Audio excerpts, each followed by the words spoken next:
Hi and welcome to this video log with me, Wayne, from SwimCycleRunCoach. Well, it didn't all end as it was meant to. Non-Stanford winning the World Championships on Saturday, and then Johnny winning that sprint on a Sunday. Everything ending hunky-dory, them both clasping each other hand in hand and walking off into the sunshine to live happily ever after. No, didn't work. But it was a brilliant weekend, and here's why. Now, as some of you know, we went down both Friday and Sunday. And Friday we were watching some people in the sprint triathlon, the Sprint World Championships, and on Sunday we actually were fortunate enough to have tickets for the main grandstand for the big event, the final World Championship series of the season. And on Friday we got there for probably about 8:20 for the races that started, and it was already buzzing, and the organisation was absolutely phenomenal. It was tremendous, and we're going to show you some pictures just here whilst I'm sitting here. So we'll show you some pictures of the whole event, and they're going to rotate and come up. I did feel very sorry for some of the foreign countries that had come over. There were lots from Mexico, lots from Brazil, there were people from Israel and places like that. And until 2 weeks ago, we were all swimming in about 20 degrees of heat in the water. But that weekend it had reduced to 15 degrees, and the air temperature was cold too, so it was about 11 degrees. And on Sunday, the standard distance races that were non-elite were actually reduced to a 750 metre swim. It was that cold. So all of these people who'd come across from Mexico, Brazil, Argentina, and all of the hot countries in the world were suffering dramatically on the bike leg because they were so cold. It wasn't so bad in the run because there wasn't a huge wind, although on Sunday there was. But the organisation was absolutely phenomenal, and we'll show you some pictures of the whole thing. Now, one thing that did cause a problem was the fact that they were letting waves go off one after the other, and often had a woman's wave, a men's wave, a woman's wave, a men's wave.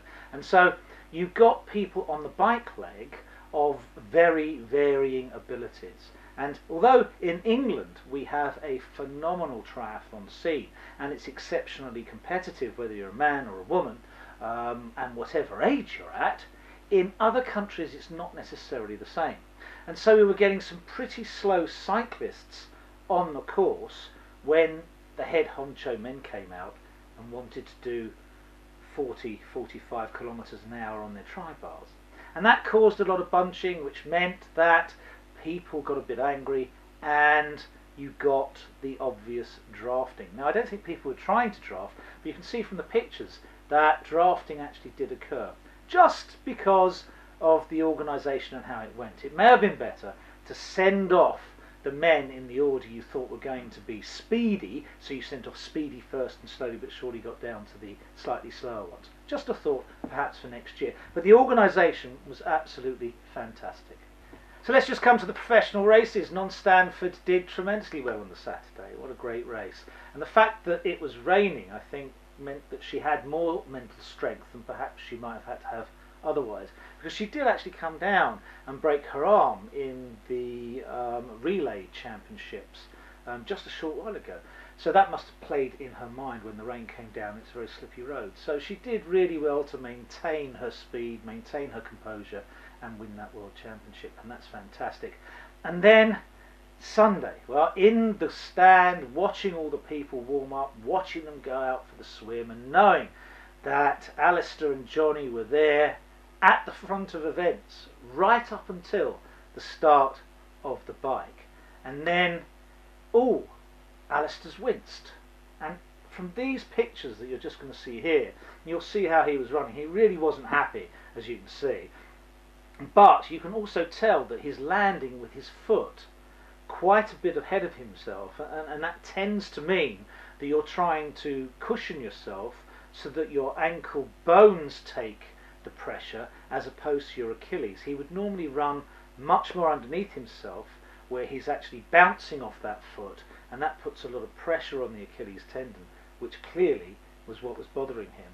I think for Alistair, and he really did have the biggest cheers as he went round. I think for him it was literally attrition to get round, but good luck to him for finishing that race, because most pros would have just said, that's it, my season's over, I'm stopping now. He didn't. He went through, and he really, really did well. Johnny, well, at this point in the run, which is down the finishing chute, and it's a picture I took, we thought he was going to win. And then he passed us, and we're looking, and he didn't. Well, that's life. Javier Gomez is a phenomenal athlete, and he well deserves his World Championship. Nothing can take that away. It was a shame, and we did expect there to be a Brownlee potentially 1-2 or 1-3.